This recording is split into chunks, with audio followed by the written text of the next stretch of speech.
and it's going to be green light racing here at Monza. Here goes Noah. We're going to try and go wheel to wheel with the leader. Vic, once again, back on the top step. We did say take it easy. Oh my goodness. Sinead's going to go for it here into 14, 15. Side by side, is it going to be Mercedes or is it going to be a BMW?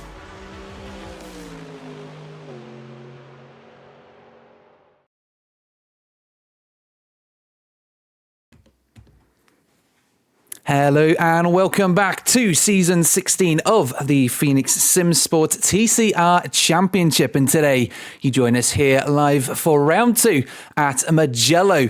Now, unfortunately, we have missed out qualifying accidentally. We had some technical issues, shall we say. Namely us not being aware of where the session was.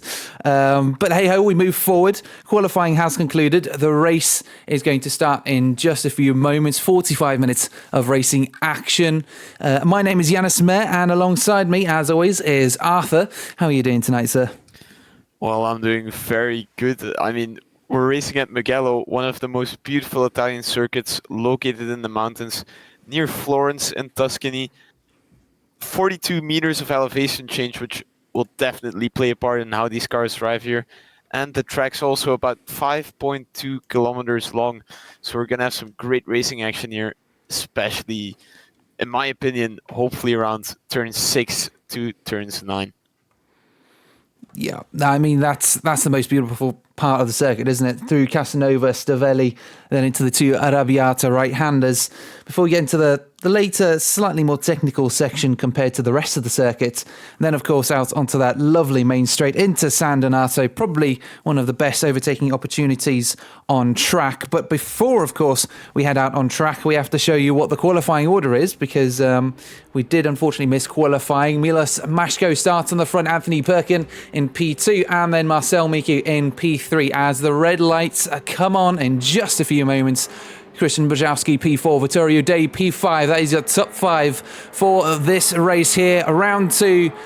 And it is go time. 11 cars going down to turn 1 to start. 45 minutes of racing. It's a poor start for Vittorio Day. Milos Mashko up into P2. Marcel Miku jumps the gun as well, right up into the race lead. We've got the Civic on the outside. The Cupra struggling to keep hold of the lead. Marcel Miku straight into the race lead there. Lovely stuff from him. Good start. As we've heard many a time before, his strength is running from the line. That one sprint down to turn 1. And then it's just commanding the lead from there. Christian Brzezowski dropping slightly under pressure now from Jack Smith as well. Maxim Beldage in P8, also looking for an opportunity within a second of P7. And then, of course, we've got Efox Sound not even really on the cards at the moment, down in P11. A fairly tame race start. What do you think? Well, yeah, I mean, I saw the car in P3 not have a great launch. Kind of looked like a slight stall, but then we saw Marcel Miku just fly past. I mean, we're used to this, so let's see if he can hold on to it, because right now they're heading through the two Arrabbiata turns, which translates in Italian towards angry. So tires will be angry there because it puts a lot of strain with being flat out corners, just one after another. So tire wear might come into play there, but right now we're just seeing these cars slide around and, you know, battle with each other. Yeah, I think at the moment it's purely going to be down to using as much of your tyres as you can. Now when it's nice and fresh, now when you've got all that grip. Oh, Marcel Miku is one driver who has not got that memo though. Off the circuit, he makes a mistake and now he's down to P7. Christian Brzezowski, his championship contender early season, just about managing to slip through there and currently up into P6. Marcel Miku goes all the way from first down to 7th in the course of a single corner and one single mistake. Tyre wear, maybe not the issue here. It might have been just a simple driver error. And yeah, it got absolutely punished there. You didn't see that. Milos Mashko then comes across the line in P1 at the end of the first lap. Vittorio Day P2, Saverio Piazza P3. Well, yeah, I'm very surprised, and I really want to figure out what happened to Miku there, because it didn't look like there would be a car near him at that point, because he was really, you know, in the lead, not a car that close to him. So it's probably a driver error.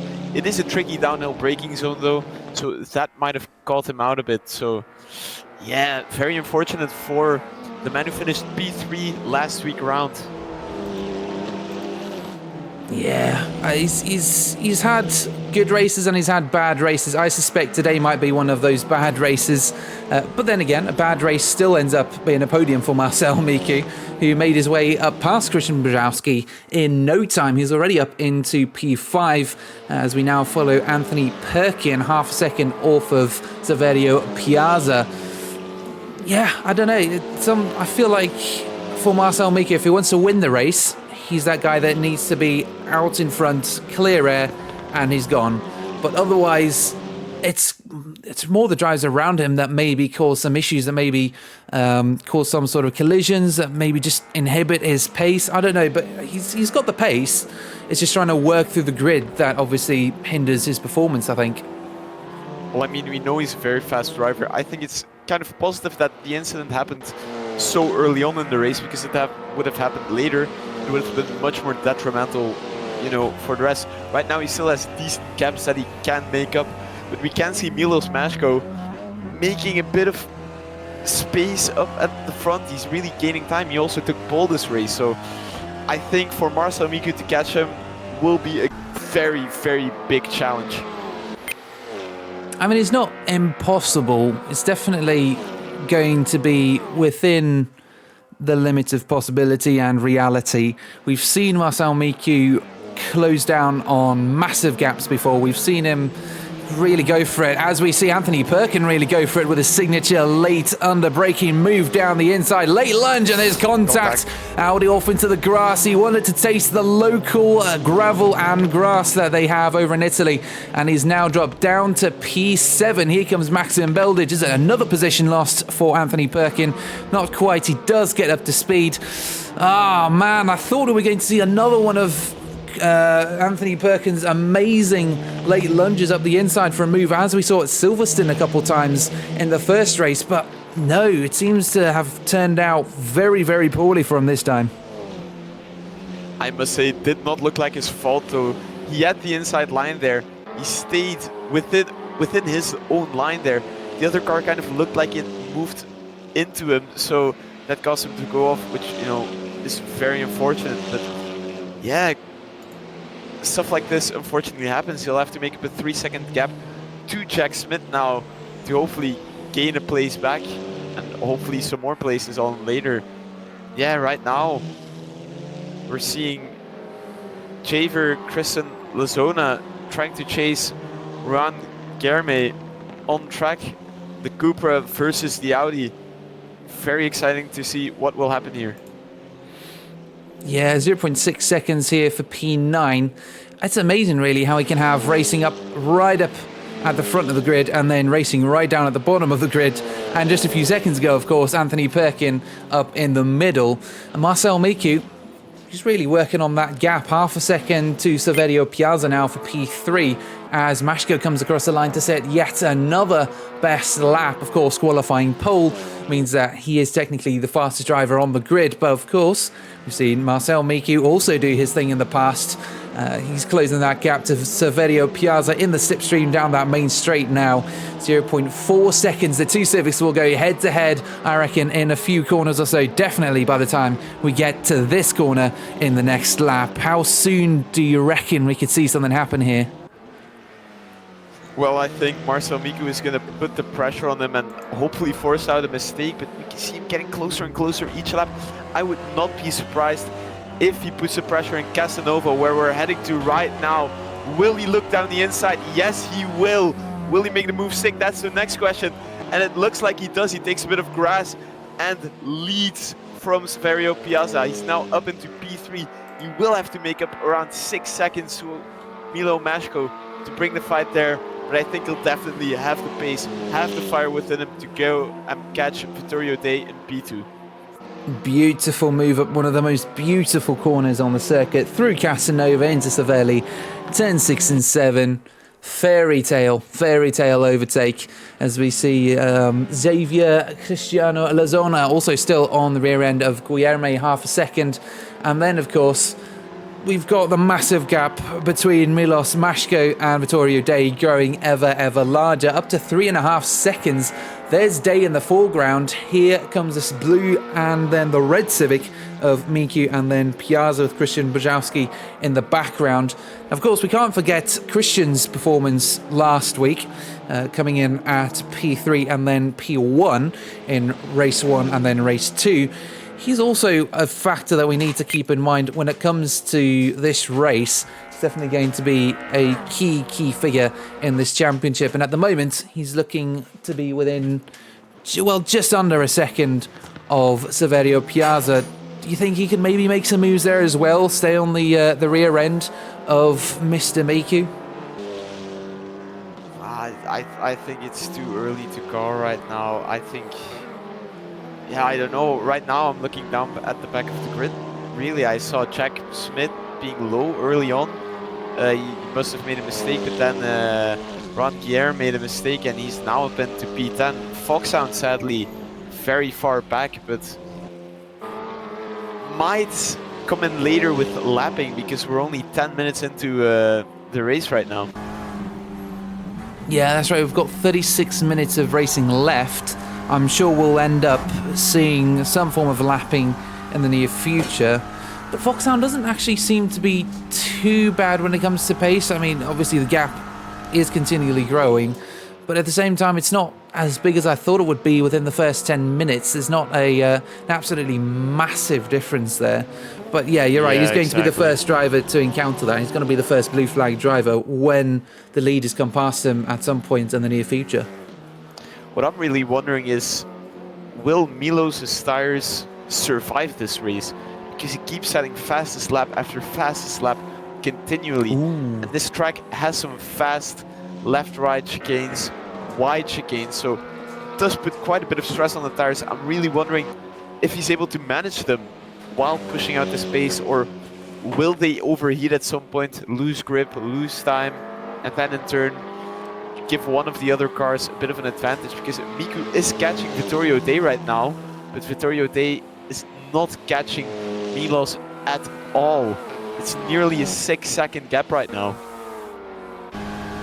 Yeah, I think it's that thing of Vittorio Day losing pace compared to Milos. Milos is doing his consistent thing of going faster and faster every lap, and then Miku just also keeping consistent laps, coming over and over again, faster and faster.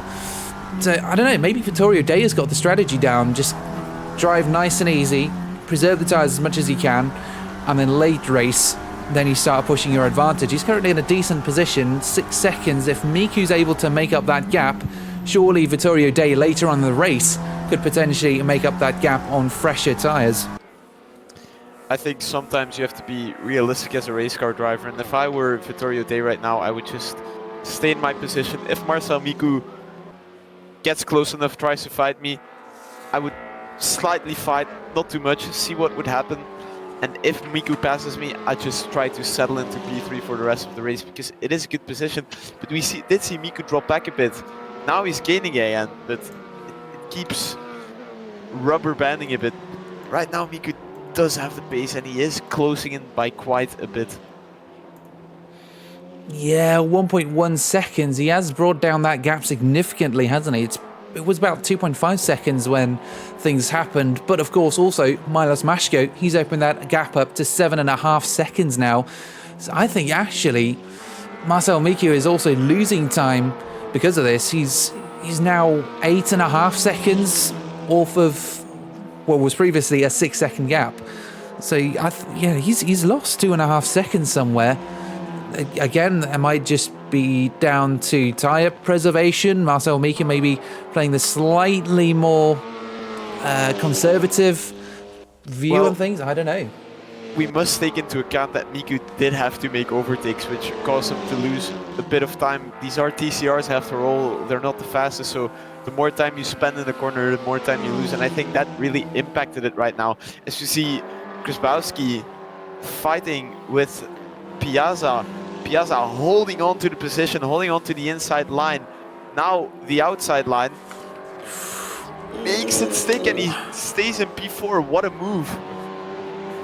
Oh, some good defense from Piazza ahead, but he's lost it on the exit of that corner. Squeezes that window shut. Up the inside goes the Cupra. Just not enough space there. Just not far enough alongside to be warranted racing room through there. And now they make their way down the hill through Casanova and into Cervelli again. Turns 6, 7, and 8. The stunning complex of the right-hander, then left-hander, then two right-handers. And the Cupra is still stuck behind the Civic. And looking at Marcel Miku, he's also lost time. Look at that, 2.3 seconds of Vittorio Day. That is now a 10-second gap.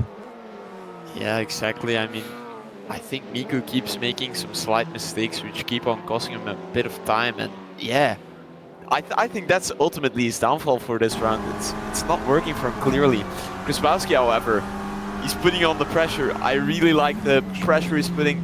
Some dummy moves, some late moves. He's around the outside right now. Will he make it stake? No, probably not. But they're going into a fast chicane, into a pretty heavy braking zone. If I were him, I'd try to stay behind and then slip through my way past through turn 1 later on. But we'll see what happens here. He's trying to go. He's putting the pressure. He's really playing some mind games with Saverio Piazza right now. Down through the final corner, turn 15. He will have slipstream. Woo! It's going to be tight down to turn 1, 0.1 seconds. He's already broken that slipstream. 0.05 it is very, very soon. They're alongside the Cupra, forced to the outside. The Civic taking a very, very defensive line there. But of course, he'll want to open up that corner for himself as much as he can into the right-hander. They're side by side, neck in neck. Under braking, though, the Civic does pull ahead slightly.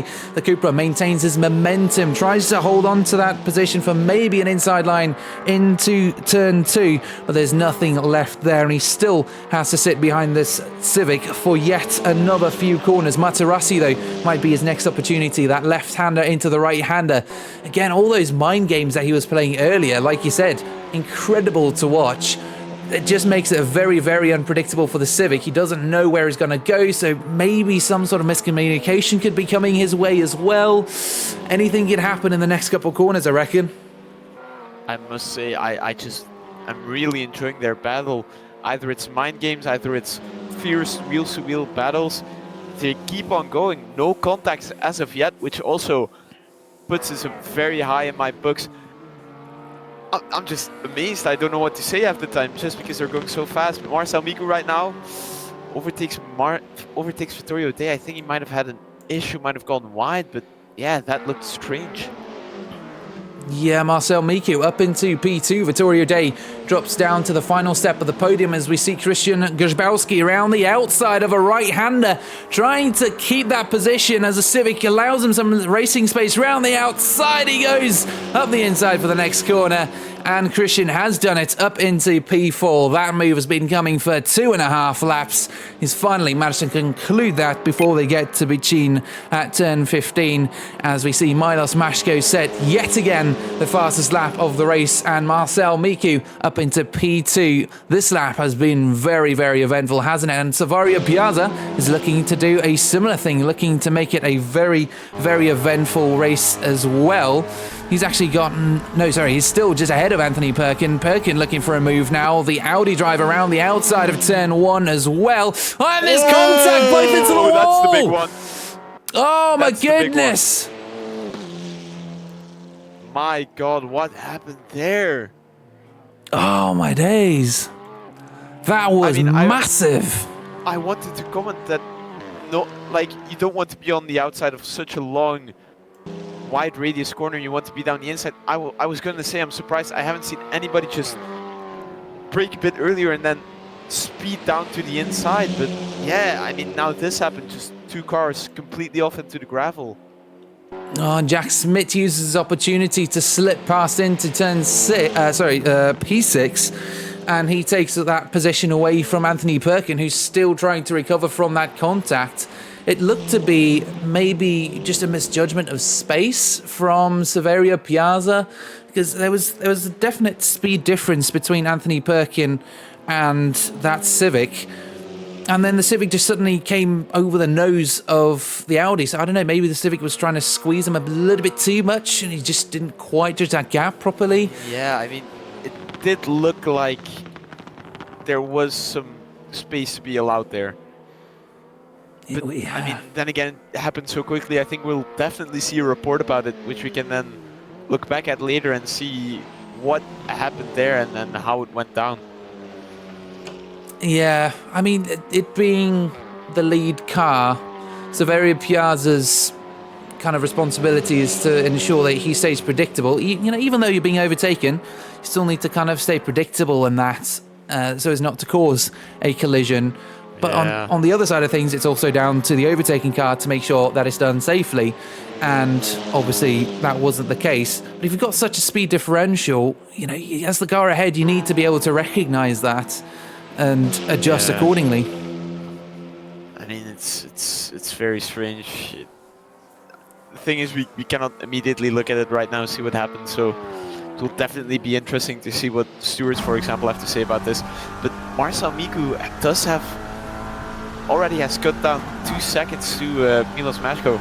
As we're looking at Javer Christer Lazona right now trying to make a move on Beldic. Oh, very early on the brakes. Yeah. Very, very early. But then again, that could be the difference between tiring out your tyres. Yeah, see what I did there? Degrading your tyres more quickly than another driver, such as Marcel Miku or Milos Mashko, who are full sending it. Because, of course, the later you brake, you know, you're just putting more strain on the tyres. And then with all the lockups and stuff that we see from the guys at the top, you can only imagine the tyres screaming for help. Whereas braking very, very early and with less force, yeah, you're not going to be as quickly. You're going to be losing time in the braking zones, but it does mean there's just less strain on the tyres. So again, Javier maybe playing the long game when it comes to tyre preservation against Maxim Beldic. All sorts of variables at play here. Can also just be trying to play it safe throughout the race. I'm going to be honest myself. I have a race tomorrow around the circuit, the Gilles Villeneuve. I'm braking early for some corners. I do not want to take the risk to carry a bit of overspeed and then boom, wall of champions. And I'm flying 50 meters up into the air with my IndyCar. So you always have to be careful. Yeah, Anthony Perkin right now catching up to Jack Smith. I think we're going to see a very, very nice and interesting battle here.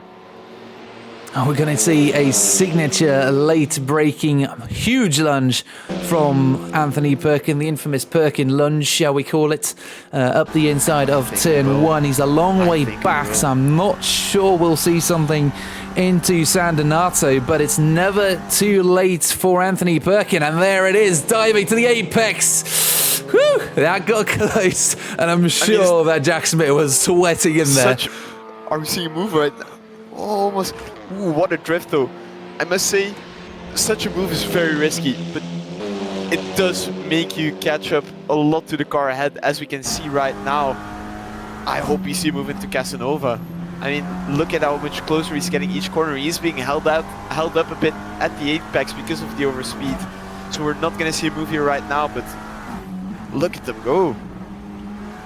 Maybe next lap. A bit of grass there. It's such a beautiful corner complex. Oh, stunning, isn't it? Especially on board from the car. And just, yeah, it's just the feeling of the camber as well. Because, of course, this circuit regularly hosts motorbike racing as well. You know, MotoGP, etc., etc. I can only imagine as a rider going down there with all the camber leaning in. Stunning, stunning, I can imagine. I mean, as much as I love to see Formula One cars here, in my opinion, you can clearly tell it's more a motorcycle track due to the wide chicanes, wide left-right sections. It is fun to lap Formula One here, don't get me wrong, or these cars, but I think part of the fast-flowing left-right corners does make racing a bit difficult, but the long straight here, that really makes it interesting for late braking. Lots of slipstream, because the main straight here, what a move from Anthony Perkin. What? Wow. I don't know what to say. He made it stick. We're going to see some slipstreaming here. But yeah, you have 1.1 kilometers of straight right here. I mean, you do have a little bend in it, but it's still flat out. That really makes racing very interesting for the next corner, the next wide hairpin. Taking a defensive inside line there, Anthony Perkin. Jack Smith forced around the outside. It's not working, but he does almost have a switchback.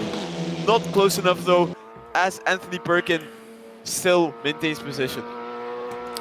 Wow, what a move from Anthony Perkin. His signature Perkin lunge up the inside into the final corner. And he just about managed to hold on to the position into turn 1 as well. He forced Smith to the outside. Fortunately, there was no contact there. Fortunately, no miscommunication this time. But I'm also looking at this battle between Xavier and Maxim Beldage. The previous battle was between two Audis. This is now an Audi and a Cupra, and we saw this battle earlier as well. The Cupra not really putting up too much of a resistance to Maxim as he came past, but now he seems to be hunting him back down.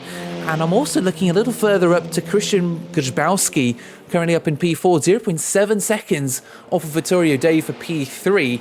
Day maybe still either struggling or just preserving his tyres. Christian maybe on the other strategy. Well, I mean, we know how fast Grzybowski is, so I think he might be able to get that position as we're just about halfway through the race. I think Grzybowski is going to finish this race still as a championship leader with Marcel Miku not far behind. I'm really excited to see Milos compete in more races though, hopefully, because the dominance he's displaying here right now, as we unfortunately see Javer go off, the dominance we're seeing from Milos, it's amazing. How he's maintaining this 15-second gap right now, it's crazy. Especially if you consider Marcel Miku's recent dominance as well, especially in championships such as MX5 and Tatus from last season. And then, of course, even last season of TCR racing, he wasn't too bad. And here we go, here's Foxhound now, as we were speaking about earlier, that first bit of traffic coming into play, Vittorio Day being the third driver to deal with Mr. Foxhound. Christian may be caught up in a poor spot here behind P11. It's maybe interfered in his goals to close down on that gap ahead.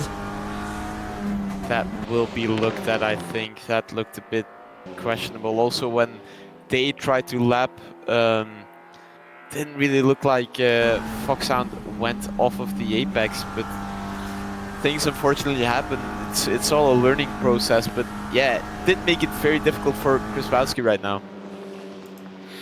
So we've got a question from Mr. Scoot asking, why is Marcel so far off Milos? Is Milos just that much faster? Well, there are a couple different variables really. Yes, Milos is an absolute weapon on track. Let's see if we can get our best laps up here. You can see best lap from Milos Mashko, 156.4. Marcel Miku, 157.2. That's 0.8 of a second. That's just under a second faster per lap. So yes, Milos is that much faster, but as well, we've also had some stuff happen to Marcel Miku, our current championship leader. He had some sort of issue at the start of the race. He made a driver error, went off into the gravel, and as a result, he lost 6 positions. He went down to P7. Speaking of, we've got Jack Smith and Anthony Perkin going head-to-head once again for some positions. Anthony on the defence this time. Jack Smith is going to need to pull out some moves on the Audi ahead. That battle's been slightly postponed as Vittorio Day comes into the pits. There we go. There's the Honda Civic pulling off for some new tyres. We need to keep an eye on this slipstreaming from the Audi behind. Piazza as well. I mean, very strange we're seeing this. Is the tire wear that bad then, and are we going to see other drivers come in? Very strange as we see Jack Smith try and force a move around the outside. Not working completely. It does have a decent exit though. Yeah, I mean, I think it's a bit strange we're seeing cars, but I mean, there are some big gaps, but I don't know if it will win you anything, really.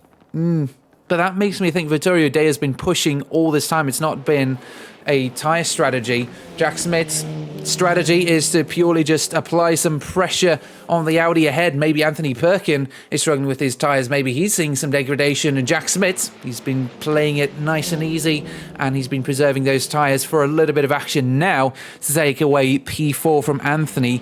It does also depend, of course, on whether one of them goes for a pit stop. I'd say between the two of them, Anthony doesn't quite see the driver to pit, but he does seem to be struggling on pace all of a sudden.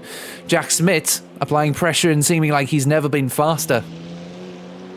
Yeah, exactly. I think the pressure might be getting to Perkin, and that's why he's maybe dropping a bit, because constantly having to defend, alter your lines, it does mess up the tires a bit. So think that might slightly be coming into play, but I don't think it will be enough. I'm really, really surprised that Milos pulled out another 5 seconds on Marcel Miku, though. Yeah, I mean, it's hopped up to 20, it's but now he's dropping. gone back, but it's kind of rubber banding at times. It's very strange to see, but yeah, the other dominance, the pace on Milos today, wow. I mean, it is What a unmatched. driver. We've Yeah, also- exactly. Yeah, I mean, the first cargo time that lifted bits. not Marcel Miku is on the pole for a couple races, it's just insane. Yeah, I mean, I must say though, I think if Marcel Miku minimizes mistakes at the beginning of the race and did not lose those 6 positions, it would have looked much better for him. I think he could have then put on the defense and made the gap a bit smaller, but yeah, Milos just looks like a immovable object here today around Mugello. Now, Lone Maverick is putting that one question in our minds that pretty much everyone's asking at this point in time. We're about halfway through the race now, and he's asked the question, I wonder, is everyone going to pit? Well, we are more than halfway through the race, I should say, actually. Do we think everyone's going to pit, or will people try no stops? Who do we think could we see going for a no stop? I could see Milos just absolutely smashing out the remaining 16 minutes at this pace, no problem. Same for Marcel Miku and Christian. It's at about Jack Smith I start wondering whether drivers are going to start pitting for some tyres. I think it's difficult to call. I think Milos, he has been pushing very hard. He does constantly have the fastest lap, but he is constantly in clean air though, so he might have been able to take care of the tires and stay clean with it. But then again, I think if he were to pit, then Marcel Miku cannot pit. He must then stay out and maintain his position and defend on probably worn out tires by then. But he was able to crack into the 56.9s I saw on the timing tower there, Marcel Miku. Yeah, he has closed down that gap quite well when it comes to timings. And I mean, looking at the last laps, a 157.1 from Milos, a 156.9 from Marcel Miku. So yeah, they're still pretty much neck and neck. But as I said, like, yeah, it's going to be interesting. I reckon a lot of it is just going to be down to what the other driver does. So for Milos, like you said, if Marcel Miku doesn't pit, he's just going to have to stay out. Whereas if Milos pits, Miku's going to have to stay out if he wants to have a shot at that position. But then again, it all comes down to where they'll come out. You know, if Milos pits, where will he come out in relation to Miku? How far behind? Has he got any traffic to go through? And I mean, that's exactly what the guys in the comments are thinking as well. Mascoot saying if Milos is smart, he won't pit until Miku does. Then Maverick Green as well. Now, further down the grid, I don't think it's really that much of an issue. Anthony Perkin, he's going to be a driver that I reckon will stay out. He's currently P4. He doesn't want to get stuck behind Jack Smith or Saverio Piazza again. Well, I mean, the top 5 hasn't pitted at all yet, and I don't think they'll risk it at all even. I think the risk right now with 13 minutes to go, I don't know how the tires behave. I'll say that, but I think the risk of pitting is too high right now, and they're not going to do it probably. Yeah, exactly. And yeah, again, those times, sorry, I'm just distracted because they keep rubber banding about, because it looked like it was up to 20 seconds now. Now it's down to 14.3, 16. Yeah, it's rubber banding all over the place. So I'd say about 16 seconds is where it's holding fast. But yeah, I mean, looking at the fastest times and the last times, Marcel Miku slowly but surely creeping up. Christian Brzezowski not really doing anything. So it's really only Milos and Marcel Miku that we can really look at when it comes to faster lap times, maybe helping them cross paths at some point. We saw Miku go onto the grass there. I think that might be what's costing him throughout the race a bit. I mean, bouncing up and down the grass like that, it's definitely not good for your pace, especially on exit. If you do it on corner entry, it could slow you down a bit more, could help like that. Especially around this track and this version of the track, cutting a bit of the grass on Apex. Might be faster, usually not that much. Yeah, hopefully it's not costing him too much. I think we will either way see Marcel Miku stay within P2. I don't think we're going to see any pit stops from the top 5, and yeah, that will mean Milos will probably take the win, and Marcel Miku will take P2 with Grzybowski closing up the podium. It should make the title battle very, very interesting, especially if Milos decides to come back for the rest of the season. He, of course, wasn't here last race over at Silverstone, where essentially double points were an offer because it was 2 sprint races. Christian Grzybowski, sorry, I keep messing that up. He was there for both races, getting 2 podiums and a race win out of it. So, yeah, I think it's going to come down to consistency as well.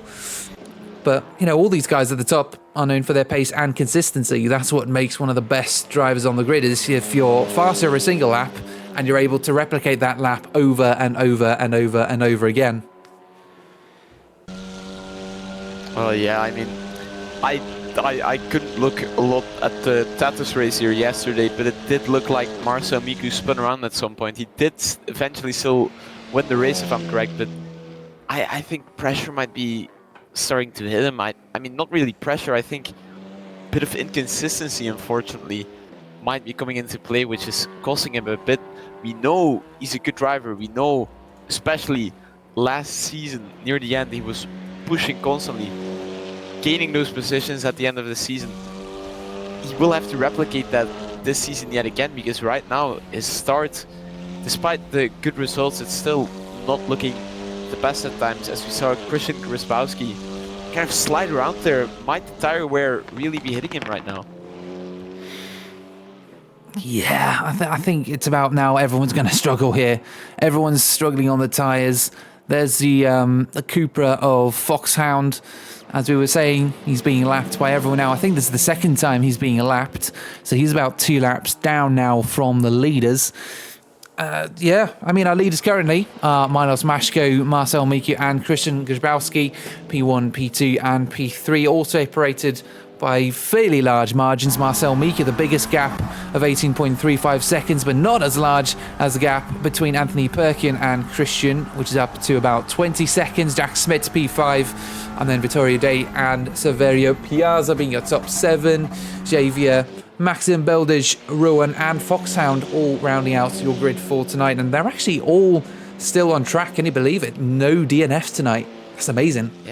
Yeah, exactly. I mean, compared to last race, I think we had 1 or 2 DNFs, so very nice to see. As Mr. Scoot says, Miku had a last lap overtake on Melendez at the end of Tatus in the final corner, so I will definitely be watching that after this race, because that sounds amazing. We know what Miku is capable of, so we know, even though right now it's not looking the best compared to Milos, we know we can probably claw back like he did last season in season 15. So I think it will be very interesting to see though how Milos will be at the other races. Will he have the same pace there? Is this his favorite and his best track? Or is he just like this at every track? Will definitely be interesting to watch. Yeah, it's an interesting thing to think about, because if this is the only race he attends this season, well, I don't know, like if he skipped last week's race so that he could just practice for this one, then yeah, it makes you think whether he's actually quick everywhere or whether it's just certain tracks. Because I mean, each and every driver has a track that they either love to drive at, a track that they love to drive at because they're fast there, a track they're slow at, a track they don't like, which in turn causes them to be slower. So all these things can come into play. I know for myself, Imola, not one of my best tracks. A few corners there really messing me up a lot, so I know once I race there I really have to be focused and lock in, but then other tracks like Watkins Glen and such, I know there I'm comfortable, I can be fast, so it's really driver and track dependent. You can also see that in Formula 1 and other series. And of course, you know, every driver's got his favourite tracks, and there are just all the other variables that go into a race weekend as well, such as the weather, who else is racing, setups, track temperature, tyre pressures, all those little variables and things that all add up, that could either work in your favour, as they have in Milos Mashko's case, or not in your favour, as they have in Foxhound's case. Yeah, exactly. I think, yeah, of course it will be too early to judge how Milos would continue on with the rest of the season, but I really would love for him I would really love to see him in more races and then display what he can do against Marcel Miku, against Christian Grabowski. Established names in the TCR races. Speaking of these names in the TCR races, oh, who was that off circuit? That was Beldage, I think, off track there on the exit. Yikes! That was not exactly the thing you want to see in your peripheral vision as you come hurtling down that corner at about 250 kilometers an hour. But speaking of the championship standings, I've got them up here. Marcel Miku currently on 80 points with a win and a podium. Same for Christian Grabowski, also obtained during those two races in last round at Silverstone. Anthony Perkin in P3 with 56 points, coming in at a P2 and then a top 5 finish. You've then got Wibben Rashto in P4 overall with a P5 and P2 finish. Vasilis Panetsis, the most consistent of them all, 2 P4 finishes.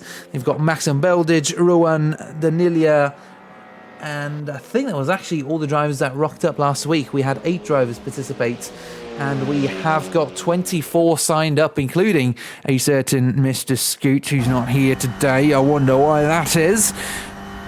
What's your excuse, sir? I want to hear it. We haven't actually had everyone turn up to a race. Yeah, I've connected the dots, Mr. Scoot. I'm on to you. Why are you not here? Well, I mean, that is quite a great accomplishment, and yeah, that deserves a good lunch. What I'm wondering though is, why is Yannick, aka Ron Guillerme, in the chat right now and driving at the same time? Oh, that's my shoot. real question. Multitasking much? I mean, maybe. I mean, to be fair, you know, that main straight is long enough that you can compose a sonnet about tyre degradation before you even arrive at turn 1. So, you know, it's he's definitely got time to put some comments in chat, especially if you maybe pre-typed them and then copy and paste it, something like that. I don't know. It's the first time I've seen that, though. Yeah.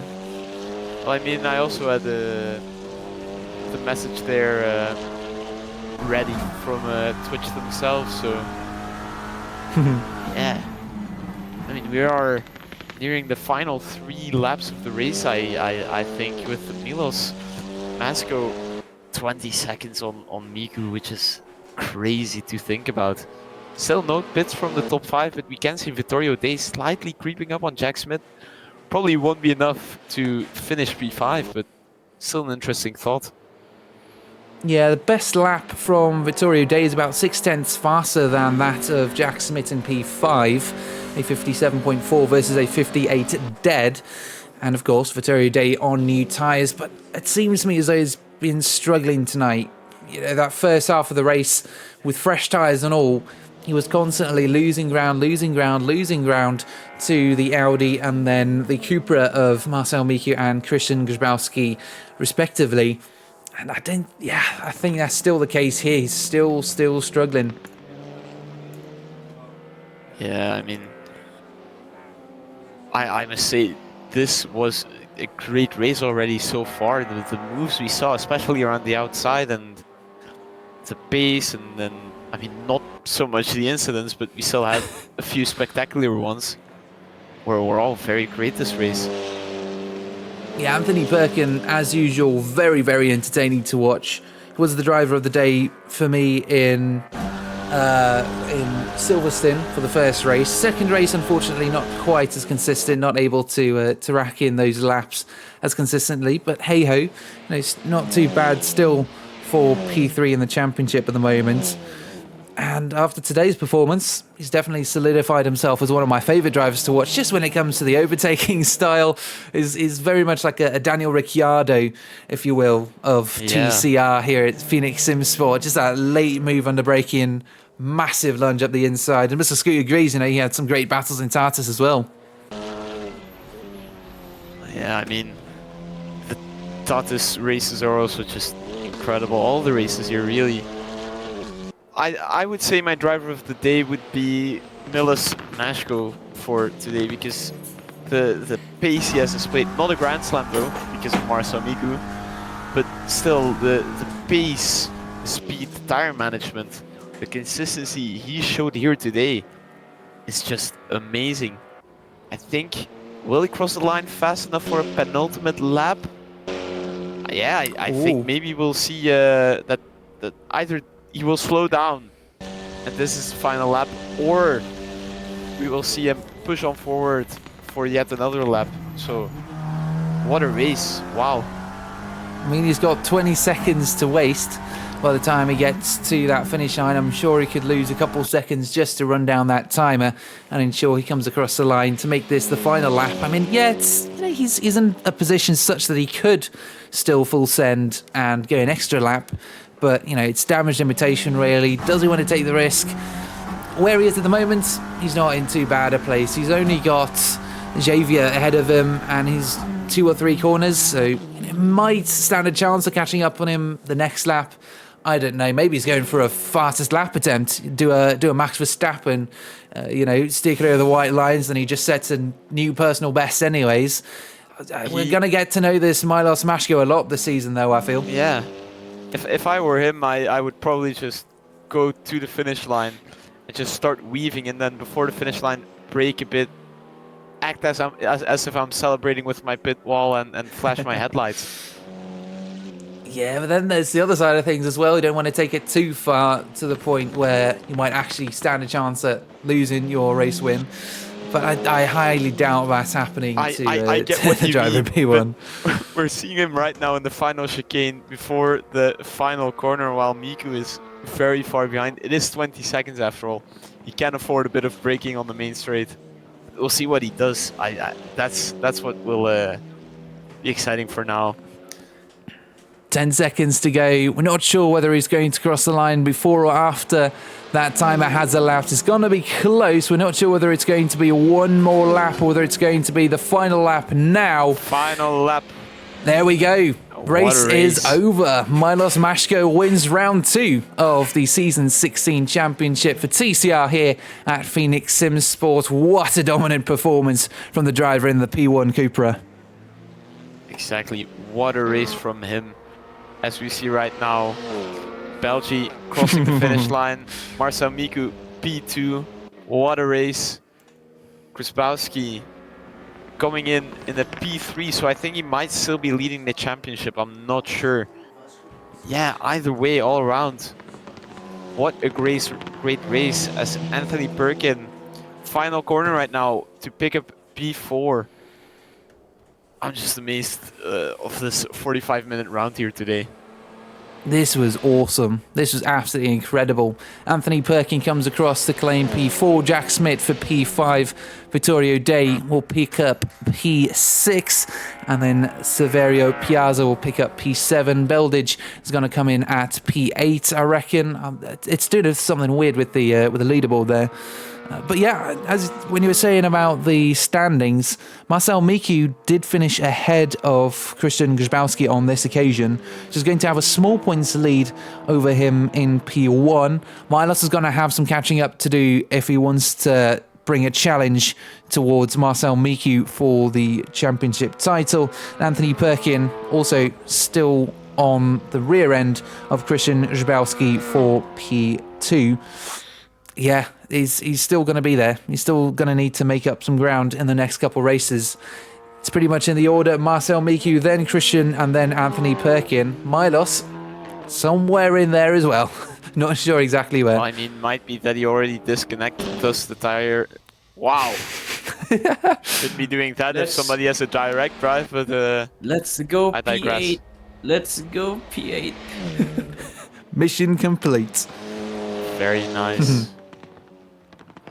Incredible stuff. So, right, yeah, Arthur, your thoughts on the race? How was that? Well, I must say, we saw another great start from Marcel Miku, which unfortunately went wrong later on, them dropping back, but still a decent performance, clawing himself back to P2.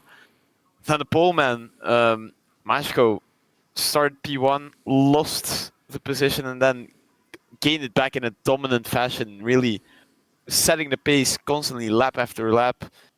Dominant win, I must say. I'm really amazed. And then further down the grid, we also saw some great battles, some great dive bombs. We saw Perkins make some move. We saw a massive crash, a big one in turn 1.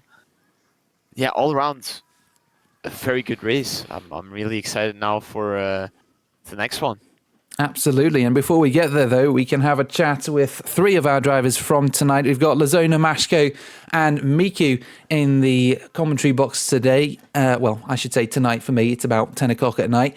Mashko, congratulations on the win, man. Great stuff. Thank you, man. Yes, it was a really good race. Bad start. Miku was really good at the launching. He get that P1 at turn 1. I was right behind him, and he made one mistake, and I take it. And yes, you saw the other story. Mate, I mean, you were just super consistent. You just set lap after lap after lap. Was tire degradation on your mind at all? Yes, first half of race it was really fast, but you know it is always good to drive at Mugello with Seat TCR. Also last season I was P8, I think, at the finish of Mugello. This time P1. When we are talking about degradation, last 5 laps was really slippery, but it was okay at the end. Still quite unmanageable, yeah. So what was your strategy then for the second half of the race when it came to taking tyre degradation into account, especially considering Miku's pace and his position behind you? Yes, he was really fast. He one time was, I think, 12 seconds behind me, and then you know you have to drive fast and also to manage the tires. But in the end, the full throttle and let's pray. I'm putting my pedal down and I'm not lifting until I cross that flag or I die, something like that. Some sort of NASCAR reference. The bigger problem was the fuel. You know, it was I think 2 or 3 liters in the end. I had to lift off and some turns. Yeah. I mean, the timer was also running really low towards the end. We weren't sure whether you were going to cross that line with enough time on the clock to stop an extra lap from happening. Yeah, that was in that case it would be really critical to finish. Do you reckon if you hadn't crossed that line when you did, and you might have crossed it a little bit earlier, might have had another lap, do you reckon Mickey would have caught up then? Probably he would be nearer than me because you know you have to drive with 50% of throttle the other track, so. Yeah, definitely would have caught up. It was luck that time. And then, of course, Miku. What happened at the start there? We didn't quite catch what happened. All we saw was you surging into the race lead, and next thing we know, you're down to P7. What happened there? Brake failure. That's it. Oh, shoot. Just straight up, brakes weren't working. You were pressing it, and it just wasn't working that time. Yeah, I can really sum this up in 9 words. Second worst track of the series, do not at me. That's all I can say, really. I mean, for being a track that you don't enjoy, you still pulled out an admirable performance tonight, going all the way from P7 up to P2, with a pit stop from Vittorio Day adding to those stats as well. And of course, you know, extending your lead over Christian Grzybowski in the current championship standings. Surely it wasn't a complete waste of time tonight, though. You know, you still pulled in some good points. Oh, I can't exactly say much on that. Just didn't have a good run, to be honest. Oh well, I mean, you've got another 7-8 races to go to extend your lead over the group Yeah. and hopefully stop one of- a rampaging Mashko from coming along and potentially challenging you on the championship standings. Do you guys potentially see each other as opponents in this? Some major rivals in the series, maybe? Maybe, but I can say there's going to be one track that isn't going to be my favorite. And the reason I said second worst track of the series, do not at me, was because there's another one I hate. Which Driving one? in. We'll come to that later. Not gonna spoil it now. All right. Now, what I'm asking is, how are you guys looking at Watkins Glen for next week? Because personally, I find it one of the greatest American tracks. I really love it there. It'll be very fun in the TCRs. How are you guys preparing for that race? 7 days for me is a little bit. It's a little. I have never driven that track, so it will be really difficult. Yeah, same goes for me. It's gonna be my first to practice on that track. So yeah. Well, then, Unless I I got- resolve the entire heating issue and understeer problems, I think my time is over. Well, I mean, I personally think Watkins Glen will be an amazing race. I think TCR is not specifically made for that track, but I think they'll work very, very great there. Yeah, great racing from all of you guys today. You all displayed some good overtakes, some good racing. Also, you further at the back, the Zona. Really hi. nice moves we saw there at times. Talk us through your race. Oh, thank you. It was really hard to maintain my pace since it's like currently morning for me, 5:09 a.m. I'm slowly losing my pace there, like five minutes per time, I think. Yeah, that's where I got really slow because I'm really tired because this is my most disadvantage thing that I have to be racing, which is the timeline. So yeah. Yeah, that's a very interesting factor to talk about as well, is drivers racing from all around the world, drivers racing at 5 a.m. in the morning. And I mean, for me, it's now 10 o'clock at night. Probably over for Miko and Mashko. There's some other time zones as well. Bellin, probably an hour or two ahead of me as well, probably hitting midnight right now. All sorts of interesting it's factors, 11 isn't it? o'clock right now, so still decent. Oh, that's still fine. That's still all right. Now, concerning time as well, we will have to wrap up sometime soon. So any final thoughts from you racing driver gentlemen for tonight? Any final thoughts on the race, upcoming races, championship hopes? Probably, I think we also have Imola in this calendar. That will be really fast race. I'm not sure how the Watkins will be in the end, so let's hope. Let's just hope it goes well. Yeah. Miki, any final thoughts? Not really. I mean, looking at the grid, I mean, Watkins, I think I might have a chance, but the next two after that, probably not the best. Yeah, I mean, I guess you could also use them as testing rounds just to try and fix those understeer and tire temperature issues that you were talking about earlier. You've got plenty of time to fix that, and all the other competitors will have time to do that as well. Should make next week, round 3 at Watkins Glen, very, very interesting indeed. What do you think, Arthur? I think we're going to see some great racing there. I cannot wait to see the bus stop. One of my favorite double chicanes ever. I really love it. I cannot express myself enough about that, so I'm really looking forward to it. All 3 series, I really hope MX-5s can also be streamed then, so we can see those beautiful cars race there as well, so really looking forward to it. So do be sure to join us next week for some more racing action, as well as tomorrow and on Sunday as well for some ACC and Le Mans action. But for round 3 at Watkins Glen, we'll have to wait until Thursday for Tartus Racing and then Friday for MX5 and TCR. So with that said, it's time to wrap up. This has been Jan, this has been Arthur, this has been Lazona, Mashko and Miku here joining us in the commentary box today. This has been Mugello at Phoenix Sim Sport for season 16 of the championship, and we all look forward to seeing you guys next week. Good night.